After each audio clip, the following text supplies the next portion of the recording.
Welcome into the Locked On Knicks podcast. We are back to continue complaining about the Athletics positional rankings. That's right. We're coming at you, Law Murray, and then we're projecting the 2024 Olympic team. Can we put together a roster that'll actually get it done and win a gold medal? That next on Locked On Knicks. You are Locked On Knicks, your daily New York Knicks podcast, part of the Locked On Podcast Network, your team every day.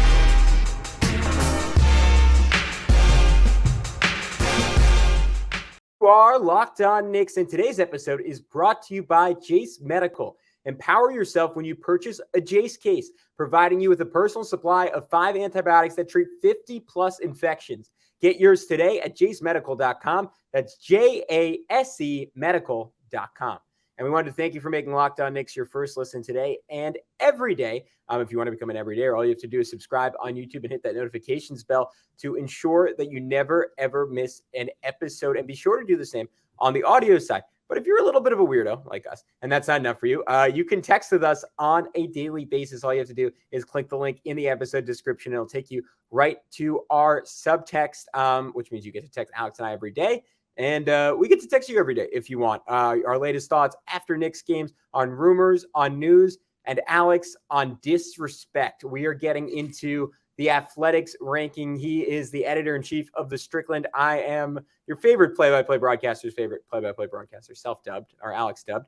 But Mitchell Robinson, Alex, man, the guy wins the Knicks a playoff series, and apparently to Law Murray, that doesn't matter because the Knicks have the 23rd best center group in the NBA, according to his article. Yeah, Mitch is not your favorite athletic writer's favorite center, apparently, if Law Murray's anybody's favorite. Not making many Knicks fan friends after this article, though. Yeah, Mitch at number 23. I just took some notes on who all is ahead of Mitch at number 23. We've got Al Horford and Robert Williams with Boston at number 11, which I would not say is the most egregious, except for the fact that it seems like the stated mission of 70% starter, 30% bench for the composite of these rankings didn't help the Knicks out at all, who have Hartenstein, who I think is good enough to start on probably half the teams in the NBA. So that apparently helps the Celtics, but not the Knicks. Nikola Vucevic is 9th for Chicago. Clint Capella and Atlanta are at 14. Kevon Looney and Golden State are at 20, 3 spots ahead of Mitchell Robinson and Isaiah Hartenstein. Zubac on the Clippers is at 18, so 5 spots ahead. Şengün on the Rockets is at 16, again ahead of Mitchell Robinson and Isaiah Hartenstein. They're considered a pair for this, allegedly a 70-30 split as far as how much they were considered for this list. Jarrett Allen, who Mitch and Hartenstein eviscerated, and Cleveland's center rotation is listed at number 8, which is insane. Oh man, I'm gonna breeze through this. There's so many, there's so many that I take issue with. Nick Claxton in Brooklyn at 12. Chet Holmgren, who has never played a minute of actual NBA basketball, and OKC are at 10. I don't understand this for a guy. This list allegedly was not going to reward potential at all, and it's all just basically based off this year. Crazy to put him and OKC at 10, and I like Chet Holmgren. Jonas Valanciunas in New Orleans at number 17. DeAndre Ayton in Phoenix at number 15, and they got basically no depth behind him. Yusuf Nurkic in Portland at 22, and he can't stay on the court. And allegedly health factored into these rankings, Gavin. And Jakob Poeltl in Toronto at 13. And David Locke probably loves this, but Walker Kessler in Utah at number 21. I am bamboozled by this ranking. As just a quick reminder, I referenced it during this, but 70% of this list was allegedly based on starters and takes depth into account. The rankings based allegedly on defense and other aspects like rebounding as well. Availability is considered an ability in these rankings. And then the Law Murray tried to weigh like age with potential and, also weighing potential decline, whatever. But this whole thing seemed to kind of favor players in their prime. And also morale was a category. So if the player wants to be there or whatever, luckily there are no centers that seem to be pending Joel Embiid, maybe like trying to force their way out of anywhere. But yeah, pretty crazy list, dude. Yeah, I don't know. I mean, we referenced it the other day, but you could keep saying it. It's pretty amazing. The Knicks below average at every position other than power forward, essentially. One of the final 8 teams. Here were my rankings. I had Nuggets first, Sixers second, Miami third, Kings with Sabonis fourth, Milwaukee with Brolo probably 5, Gobert in Minnesota 6, Claxton in Brooklyn. I know it's tough that I have them one spot ahead of the Knicks at 7, and then the Knicks at 8. I think that is pretty fair to me, given what Hartenstein brings to the table. I think with Mitch, there are very real durability concerns, and I think those should be taken into account. But I also think you have to take into account what he did in the playoffs, where he basically I think there's a pretty compelling argument to be made, and one I would certainly listen to, that Mitchell Robinson was the best player in the Knicks first round series. Like, I can pull this list up again. There's not a center, at least on my rankings, behind Mitchell Robinson that's capable of doing that. They have guys like Sengun, who's an incredible offensive talent, but is totally a one-way player. And some people might argue that about Mitchell Robinson, but you can't, because he's the best offensive rebounder in basketball when Steven Adams isn't around. DeAndre Ayton just doesn't really show up for the Suns. There's no world where you can have the Cavs duo ranked ahead of the Knicks after what we just saw. There's an argument to be made that, like, all right, I think maybe if we got Law Murray on this podcast, he would say, all right, but what if Evan Mobley makes a big jump and is an all-star this year? And I would say, sure, I just don't understand how you could proactively factor that in when the last time we saw Cleveland play basketball, the Knicks centers were kicking the Cavs centers' butts.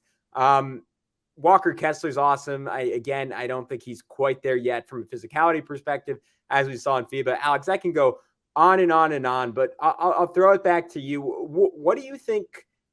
Do people who don't watch the Knicks every day, like, how do they perceive the Knicks centers, and like what are they missing from that amount of production?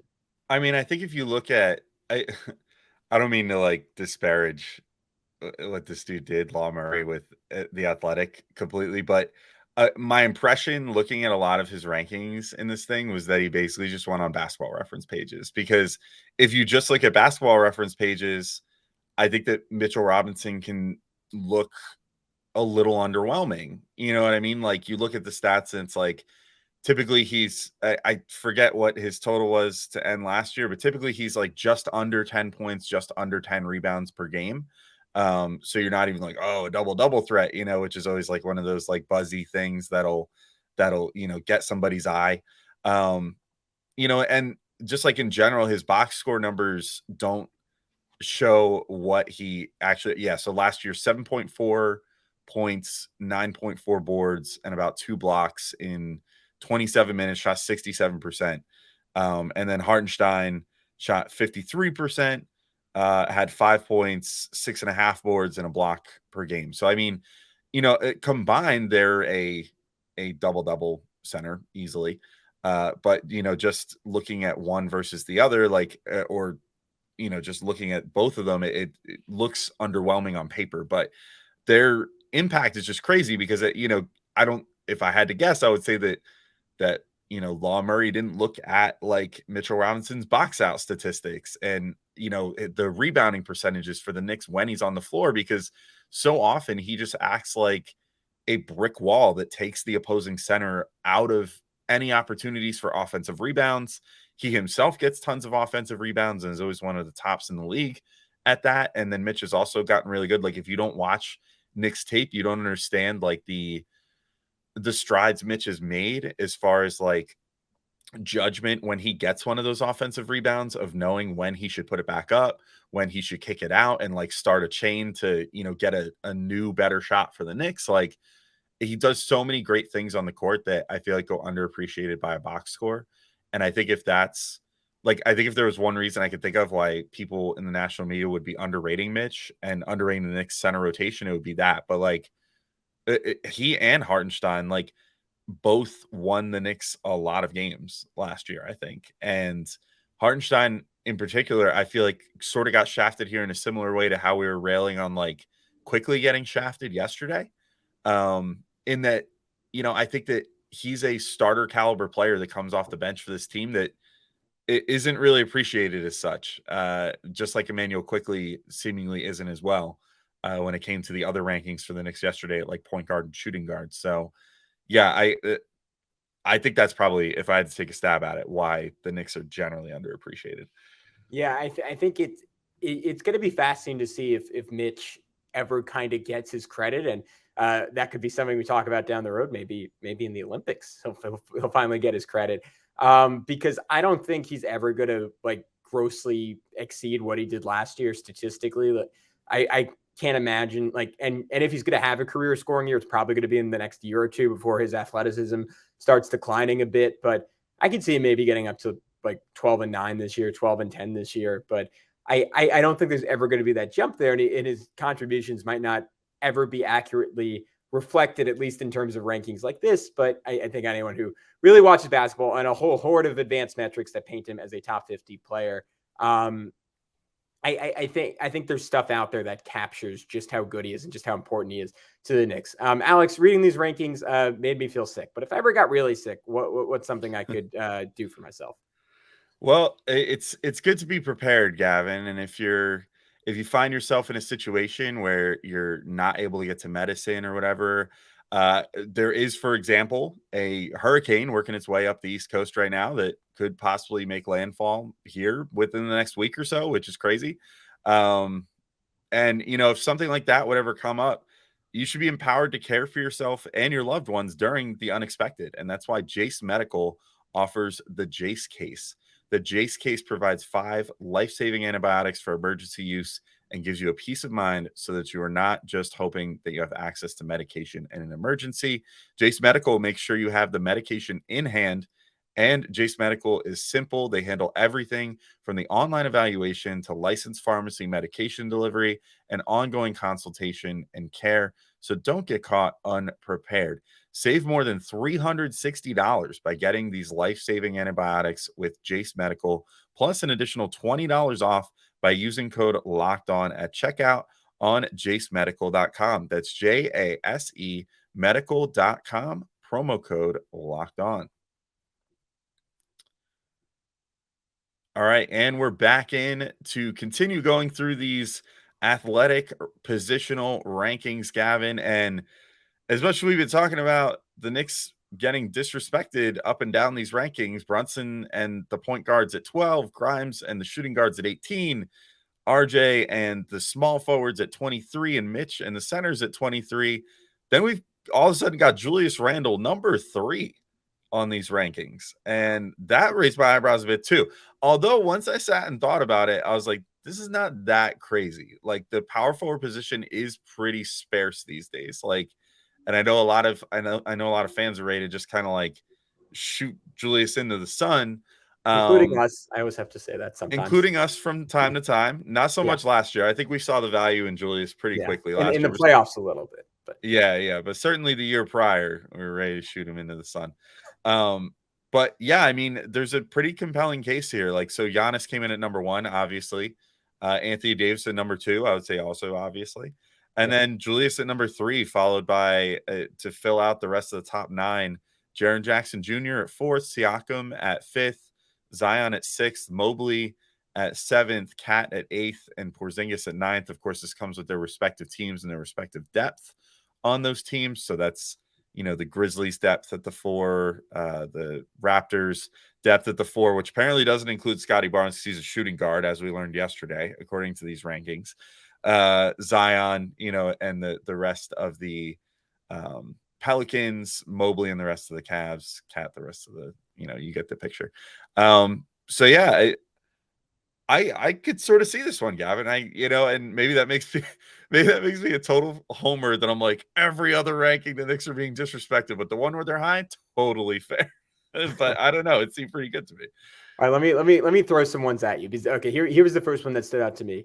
Would you, as a Knicks fan, would you rather have Julius Randle and Josh Hart this year, because, or I guess Josh Hart's minutes at the power forwards. But let's just make this simple. Let's just say Julius Randle this year or Zion Williamson, because to me, I think even with the injury risk that that's almost the wrong way the real way to phrase it is the health risk, right? Because odds are that he's probably going to be injured, right? And there's kind of like a small, like, I don't know, let's just say 20% chance, like he gets through the entire season.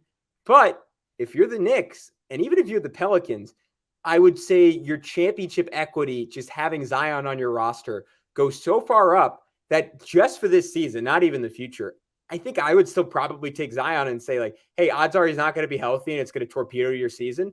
But there's a chance we win an NBA title when I don't really think there's a realistic chance the Knicks win an NBA title as is. What do you think about that? Yeah, I think this is where, for once in these rankings, the health thing actually came into play. Yeah. Maybe too much, though, I'm arguing. Maybe too much. Yeah. I mean, I think maybe there's a case you could move Zion ahead of like Siakam for that reason. But I do think that, like, if I could have some, like, if I could even get I don't know, and like 75% chance that Zion plays 65 games or more and can be healthy during the playoffs, like, then maybe I'd be like, okay, yeah, I think I can actually see that. The problem is, like, I don't think that you can assume anything about his health anymore, and that very actively plays into his, like, assessment as a player now. I do agree, though. I think, like, at his peak, like, he would raise the Knicks.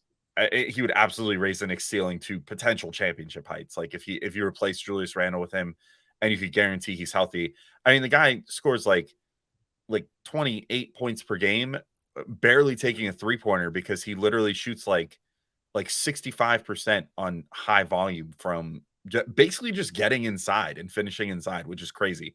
So, I think that there's definitely, like, no doubt in my mind that if I could guarantee any sort of health, that I would take Zion. But I do think that that's what ultimately puts Julius up there and puts him in the class with, like, Anthony Davis, for example, who also has trouble staying healthy, but at least has proven that he could stay healthy enough to, like, make the playoffs most of the time.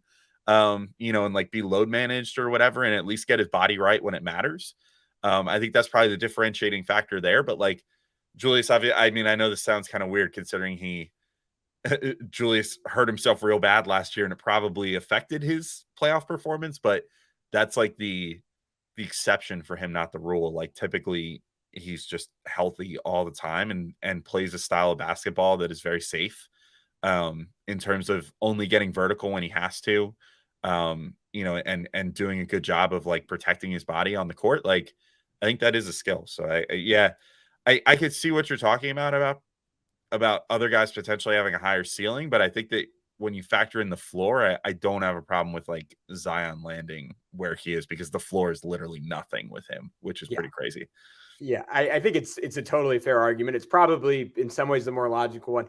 Personally, I would, even just for this year, I'd rather have Zion, because I'd rather have that 10% chance or 20% chance at being a legitimate contender versus the Knicks, who like, have an extremely high chance of being a very good team, but have that cap ceiling. The other two that were interesting to me, and you already mentioned them a little bit, were Toronto and Memphis, who I actually, on my, when I initially put together my rankings, I had both of them ahead of the Knicks. And now that I'm sitting here thinking about it a little bit, I'm doubting it a tiny bit. So we could do Toronto first. I think Pascal Siakam in a vacuum is probably a slightly better player than Julius Randle when you take into account that he's a much better defender and certainly not a dramatically better passer, but I would say he's definitely a better passer, slightly better creator. I think more so just because, and Julius, to his credit, got much better about this last year, but I think Pascal, like, leans into his physicality all the time, while Julius, you almost need to catch him on the right night to get that.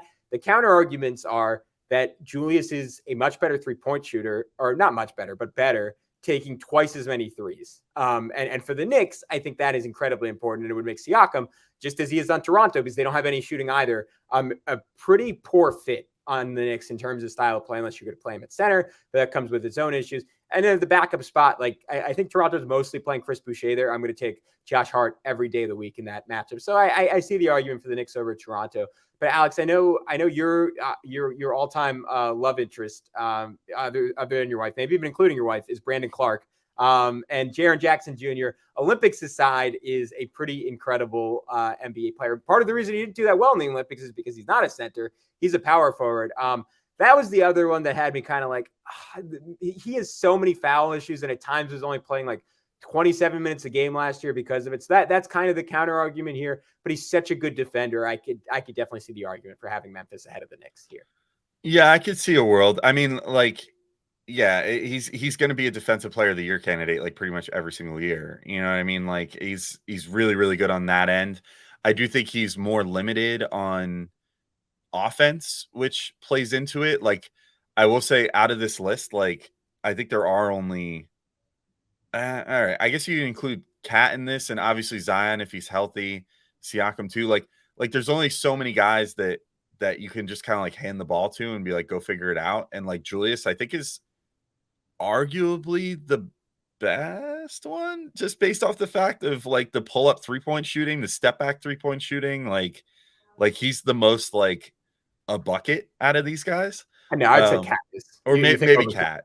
Yeah, maybe Cat. But like Cat, you lose so much on defense. Like it. Yeah. I think that's what plays out for me with JJJ. I think it would just depend on roster construction. Like, yeah, I think there's a world where even on this Knicks team, I would potentially take Jaren Jackson over Julius Randle, just because I think you have enough creation then between like RJ, Brunson, Grimes, if you empower him to do that more quickly, you know, that then you could live with having someone who's more just like a spot up guy and like a lob threat like JJJ, and like your defense would just be insane with Jaren Jackson and Mitchell Robinson. But that's a unique situation the Knicks are in, where, you know, I think they can absorb that because they have enough creation. Like that's not every team. Yeah. So, but like if I were some other team that had more like spot up guys at like the 2 and 3, like guys that weren't really comfortable with the ball in their hands, I would probably want a Julius Randle over a JJJ just for that offense creation, because it's a rarity at that particular roster spot in the NBA at this point. Yeah, I think it's a great point. All right, we will get into the Olympics, and apparently Steve Kerr wasn't really capable, and Grant Hill, I should say more so, weren't really capable of putting together a roster that could win. Let's see if we can do it. But before we do that, I want to see if you guys are capable of putting together a parlay that can win. So get ready for the NFL season with incredible offers from FanDuel, America's #1 sportsbook. Right now, new customers can bet $5 and get $200 in bonus bets guaranteed. Plus, all customers who bet $5 will get $100 off NFL Sunday Ticket from YouTube and YouTube TV. It is a blast. You get to watch 4 screens at once, and you get to pick your games. It is a revolution. I would highly, highly recommend putting down a bet for that reason, if nothing else. And now is absolutely the best time to join FanDuel. The app is easy to use, and you can bet on everything from spreads to player props and more. I'm actually looking at that Jets over-under line. It's gone way, way down. I think I would maybe take the over on season wins, Alex, not to bring this up so soon. I know it's still sensitive, but I think they're going to find a way to get a quarterback. I like the rest of that team, and I'm saying that as a Giants fan, so you know I mean it. So visit FanDuel.com/lockedon and kick off the NFL season with an offer you won't want to miss. FanDuel, official partner of the NFL. All righty. Let's get into it, Alex. I hate to say it, this is the third segment. This is the part of the show I was really looking forward to. Our projected Olympic rosters. I meant to do something like this when I did our FIBA wrap-up, but I didn't. But I'm excited because now I get to get your opinion on it too. All right, so I made 2 versions of my dream roster, and I think my big takeaway from this, and a lot of people's big takeaway from this, is that the U.S. like often makes the same mistake over and over and over again. Is like star power, not realizing, hey, maybe role players are better doing role player things. And if you're going to have Anthony Edwards, again, I guess a little bit shots at Jalen Brunson and Tyrese Halliburton and Austin Reeves, but you don't need other guards who are purely offensive players. You want a great defender. And you want a great defender on the wing on top of Mikal Bridges. And Team USA just did not bring enough of those guys. They didn't bring enough size. So I think my roster solves that. I put an everyone says yes version and a realistic version. The everyone says yes version is Steph, Drew Holiday, who was low-key the best player on the U.S.'s last Olympic team, De'Aaron Fox, Devin Booker, Desmond Bane, Kawhi Leonard, Jason Tatum, LeBron James, Kevin Durant, Joel Embiid, Bam Adebayo, and yes, Mitchell Robinson, who I think is the perfect garbage center, the guy who's not going to get his butt kicked by Jonas Valanciunas and Nikola Vucevic, is going to get you offensive rebounds instead of watching the other teams get offensive rebounds after offensive rebounds. It was funny watching Team USA, Alex, because they were getting demoralized the way the Cavs were getting demoralized against the Knicks because they just couldn't get a rebound, and that kills the team. My other version, which is like probably the more realistic version, Caruso replaces Drew Holiday just because I think Drew has done it already. Might not want to do it again. Another great defensive guard. I have Herb Jones replacing Kawhi Leonard, who I think there's almost no chance that he's actually on this team. That is Kawhi. I think Herb would be a great, versatile lockdown wing defender. I also put on Zion, who's maybe not realistic, but I just thought would be really fun in international play. Draymond instead of Embiid, and I'm sticking with Mitchell Robinson. Yeah, I think I would struggle to see a world where Team USA would, after not prioritizing center at all, I don't know if they would overcorrect quite that much. Like, I feel like they usually carry like 2 true centers on the best teams. But I guess you could also just call Draymond a power forward for all intents and purposes. Kind of a swing spot. Yeah, it's sort of a swing spot because he could like he handles the ball a bit. You know, he passes really well, all that stuff. So like, I could see a world where he's on there and isn't like on the center roster, so to speak. I hope they look at Mitch though. I hope they really do. I hope they recruit him. I hope they say, hey, you want some shine? Like, you never get it normally. Here, like, come play for Team USA, win a gold medal with us. I mean, I have no doubt. Let's be clear. I have no doubt that Team USA is going to end up putting together a good enough team to win a gold medal next year. Like they always do for the Olympics. Like, you know, it's very clear at this point, they don't take the FIBAs that seriously, and the Olympics are go time.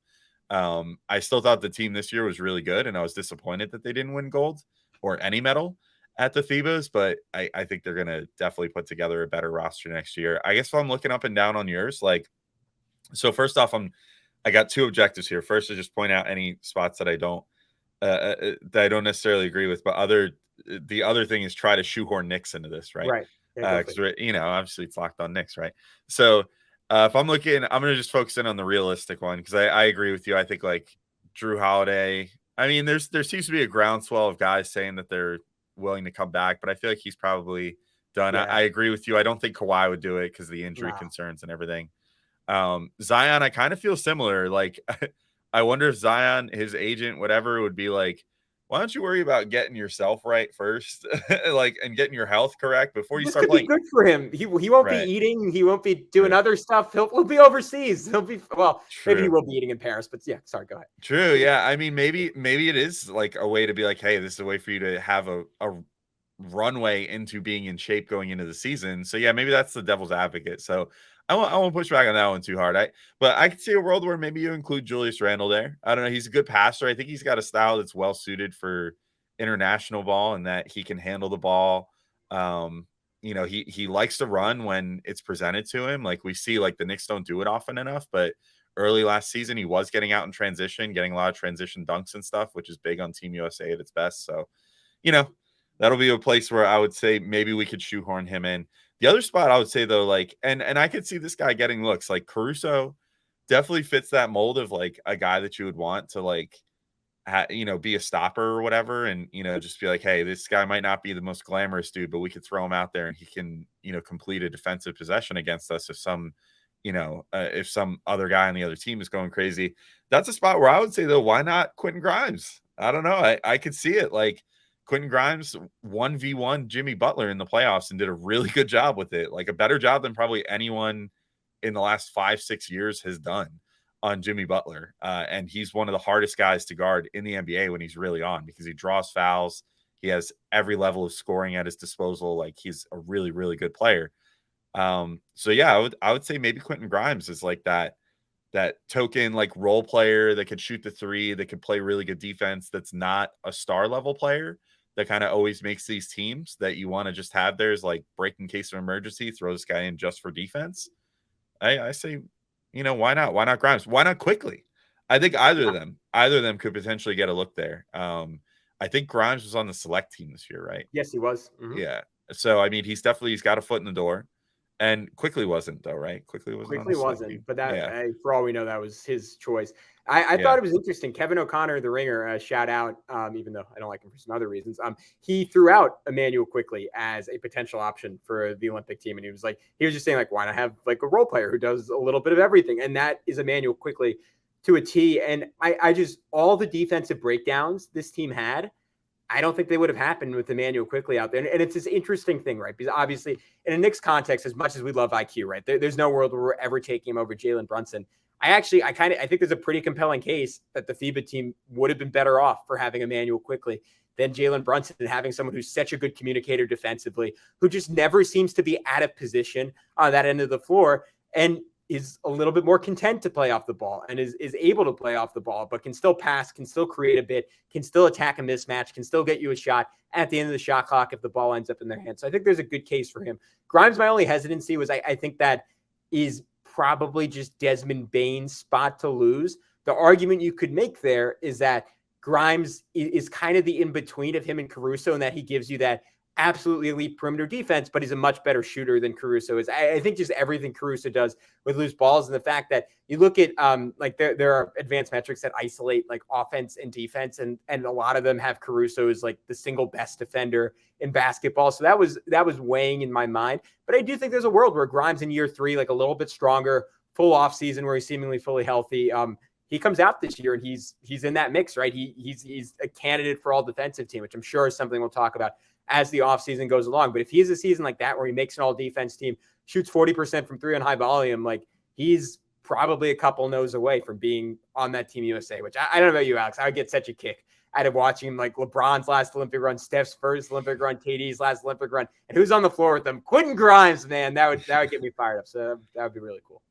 Yeah, it would be pretty crazy. And I mean, it wouldn't be totally unheard of either. Like we were talking before the show, like there's always kind of one of these guys, right? Like Tayshaun Prince was on the Redeem team in 2008, and like he wasn't on there all the time, but he played a role. Like he got minutes, like they sort of, I mean, that team was so good that they sort of started treating it like an all-star game and getting everybody minutes after a while. But I mean, he was on the team and playing. So it would be pretty crazy to see like Quentin Grimes, especially if Grimes and Mitch would both make it. I mean, that would be really cool to see 2 Knicks out there at the same time, potentially on the Olympic team together. Cause I can't remember the last time that the Knicks have had, guys that would be considered in that light, and have multiple people, potentially representing the country on one single team. So that'd be really cool.